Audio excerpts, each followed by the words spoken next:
Waitress ka dito. Opo, tita.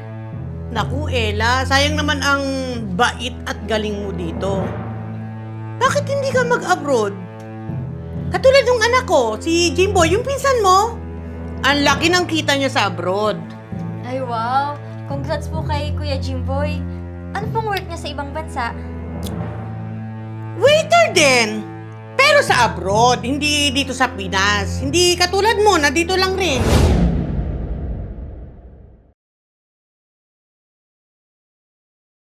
Uy, ito pa Mario. Ito pa yung isang magandang restaurant na hindi pa natin napupunta. Sir. Tapos may Zumba rin dito. Eh, talaga? Pwede kang mag-Zumba doon. Gusto ko yun para naman at least matanggal yung taba natin pagkakain, di ba? diba? I-try natin minsan. Marami pa eh. Ano pa bang mga Tia Becca?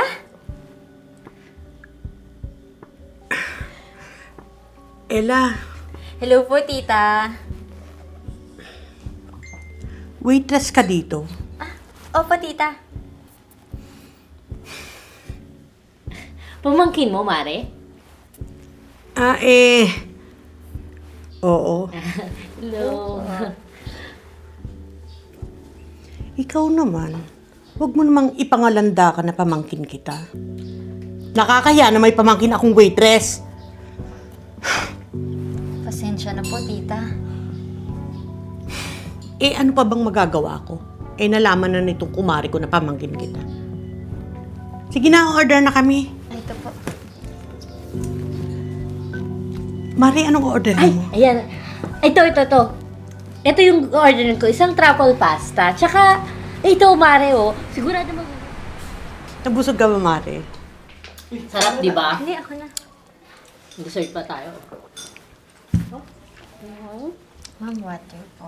Thank you. Kunin ko na rin po ito, ha? Sige. Be, ang sarap ng mga food nyo dito, ah. Ay, ma'am, thank you po. Uy, Mare, ang bait nitong pamangkin mo. Panigurado, asset to nitong cafe dito. Naku, Ella, sayang naman ang bait at galing mo dito. Bakit hindi ka mag-abroad? Katulad ng anak ko, si Jimboy, yung pinsan mo. Ang laki ng kita niya sa abroad. Ay, wow. Congrats po kay Kuya Jimboy. Ano pong work niya sa ibang bansa? Waiter din! Pero sa abroad, hindi dito sa Pinas. Hindi katulad mo na dito lang rin sa Pinas. Pero hayaan mo, sasabihan ko yung anak ko na tulungan ka makapag-abroad. Pero hindi ka agad waiter ha pagdating doon. Malamang baka janitress o kaya dishwasher lang. Yung anak ko kasi mataas ang posisyon niya agad pagdating doon sa abroad. Waiter agad siya.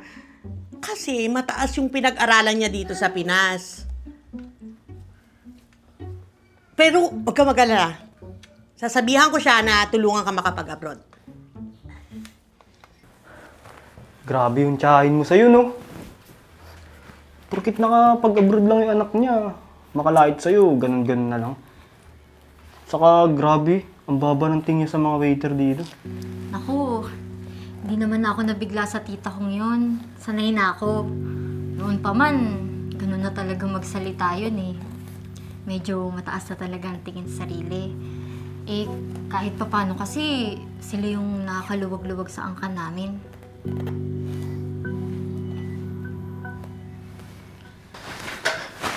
Anong katarantaduhan man yung pinagagawa mo sa ibang bansa, Jimboy? Ma, nadamay lang naman ako eh. Kailangan ko lang kasing gawin yun eh. Kailangan kong makipagsabayan sa mga katrabaho ko. Kailangan kong gawin yung ginagawa din nila. Kasi nga, pag-iinitan ako ng mga yun eh.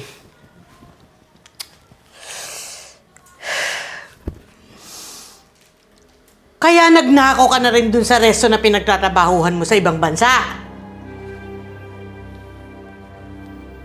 Parang ganun na nga, Ma. Di may bad record ka na. Diyos ko naman eh. Yung sinasabi ko sa'yo eh. Lagi ka na lang ganyan, Jimboy. Ano na, nakahanap ka na ba ng trabaho sa ibang bansa? Ha? Ano? Wala ma eh. Yung mga ina-applyan ko kapag nakikitang may bad record ako sa ibang bansa, hindi kagad na ako kinukuha. X na ako kagad eh. Yan. Yan yung sinasabi ko. Ikaw naman kasi! Bakit naman kasi gumawa ka ng katarantaduhan sa ibang bansa? Ha? Alam mo, nakakahiya yan kapag nalaman niya ng mga kumari ko at saka ng mga mag-anak natin, ng mga tsuhin mo. Nakakahiya yan! At saka, anong gagawin mo?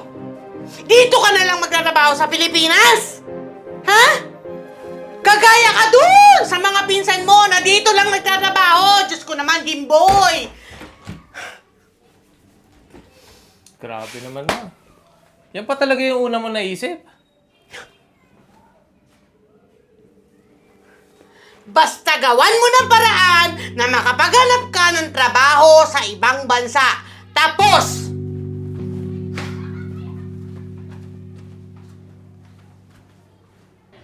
Oo, Mare, sa abroad nagtatrabaho yung mister ko. Pero ayoko naman ipasok yung anak mong may bad record sa ibang bansa.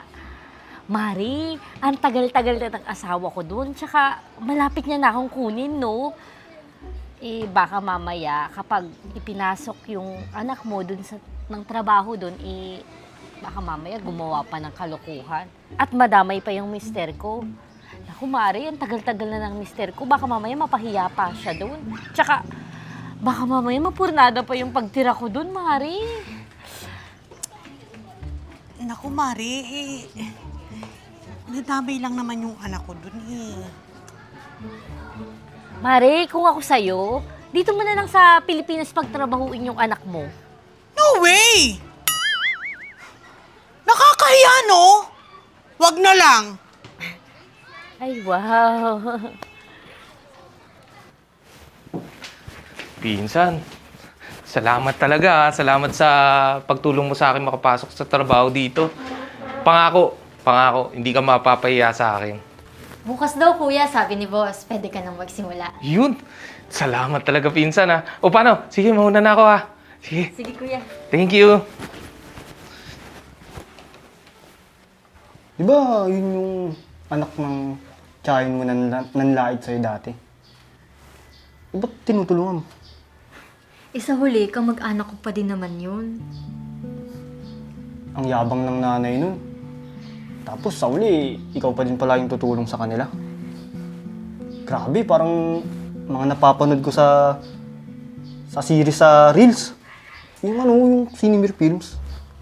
Oh, Oo. nanonood din ako nun eh. Ano ganun? Guys pala tayo.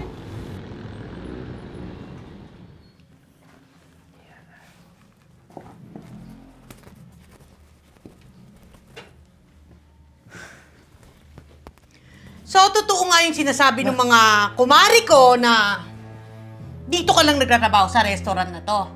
Ha? Na yung anak kong nagtatrabaho sa ibang bansa dati ay waiter na lang dito sa Pinas? Nakakaya naman ito, anak. Ano naman nakakaya doon, ma? Ano nakakaya sa trabaho na to? Anong nakakaya sa pagiging waiter, ma? Mas nakakaya pa nga yung ginawa kong kalokohan sa ibang bansa, ma eh. Mabuti na nga lang tinulungan ako ng pinsang ko si Ellie para magkatrabaho dito eh. So, katulad ka na lang din ng pinsan mo na waiter lang din dito.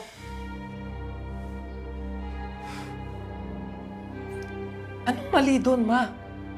Eh, waiter lang din naman ako sa ibang bansa. Ma, mapa-waiter dito o mapa-waiter sa ibang bansa, di ba dapat respetuhin natin yung trabaho?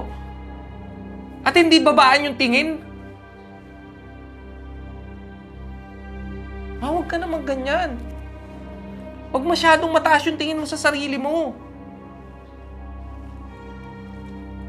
Irespeto mo naman yung trabaho. Hindi mo ikinaangat yan. Tandaan mo. Tandaan mo yan.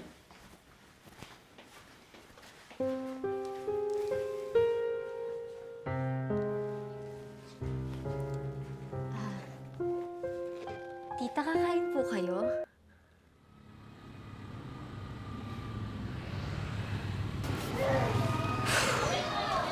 Ay, grabe, ang daming customer. Ella, anak. Ma, anong ginagawa mo dito? Anak, gusto ko lang sanang mag-sorry.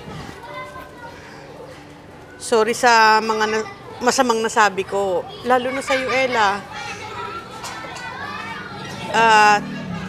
Anak, salamat kasi naparealize mo sa akin yung mga kamalian ko. At naipamukha mo rin sa akin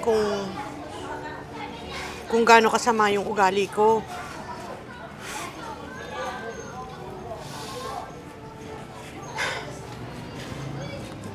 Ako yung nanay, pero ako yung tinuruan mo ng leksyon. Sorry, Ella. Kalimutan na po natin yun. Lalo na po ngayon na okay na po kayo at na-realize mo na po yung pagkakamali niyo. Anak, Ella, alam nyo, proud ako sa inyo. Proud ako sa trabaho nyo. Pangarap ko na sana umangat kayo sa buhay. Salamat, ma.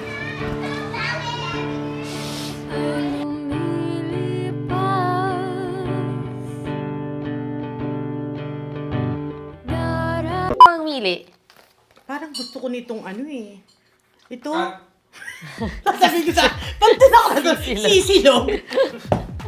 Magsisisi kang bata ka. Sabi ni Yuli.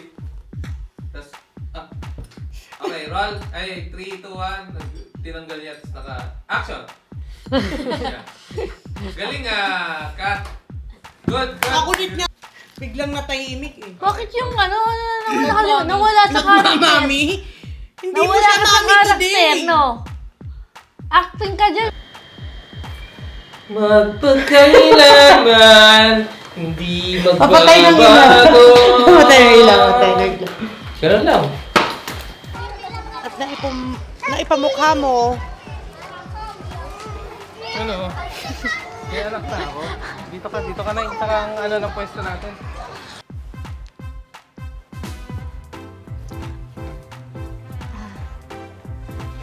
Tita, kakain po kayo?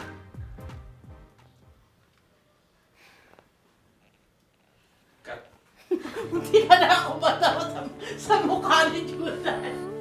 Ano yun? Nakakainis. Siyempre, kunwari nag-aalaman din. Oo.